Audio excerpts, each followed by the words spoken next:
Hello guys, bago naman na video ko nagawa. Ako nga pala si Janjan Encinares.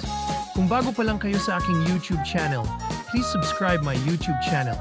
Warax TV, ang aking video ay tungkol sa mayamang na si Ramon ang pambungad na larawan niya sa website ng San Miguel na kilala sa eponymous na 134 taong gulang na brand ng beer ay hindi ang brewery nito kundi ng 39 kilometrong elevated expressway na nag-uugnay sa Metro Manila sa mga kalapit na probinsya sa Hilaga at timog nito.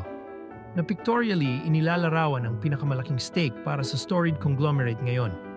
Sa ilalim ng chairman na si Ramon Ang, muling inilagay ng kumpanya ang sarili bilang isang nation builder na may ambisyosong pagtulak sa infrastruktura na nanalo ng mga bid para sa mga paliparan, toll road at mga planta ng kuryente sa napakabilis na bilis.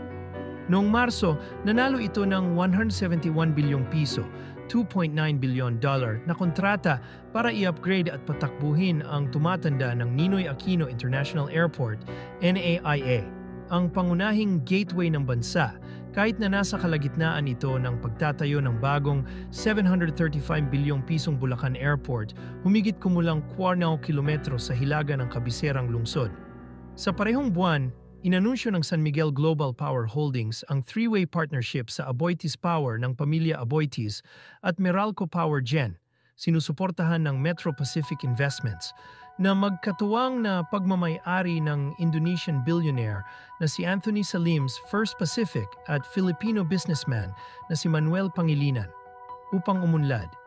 Isang $3.3 billion na integrated liquefied natural gas LNG na pasilidad sa lalawigan ng Batangas, timog ng Maynila. Ngunit si Ang, na siya ring nag-iisang pinakamalaking shareholder ng kumpanya at mga tampok sa pinakamayamang bansa na may 3.8 bilyong kapalaran, ay hindi natatakot. Ang San Miguel ay may kakayahan sa pananalapi upang ituloy ang mga proyektong ito. Sabi niya sa isang freewheeling, 2 oras na panayam sa punong tanggapan ng kumpanya sa Ortigas Financial District, Silangan ng Maynila.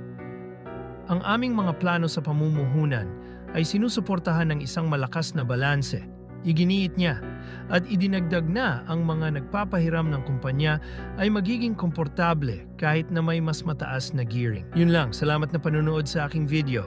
Sana nagustuhan niyo. Para mag-subscribe and follow my Facebook account and page, please subscribe. Salamat sa panonood.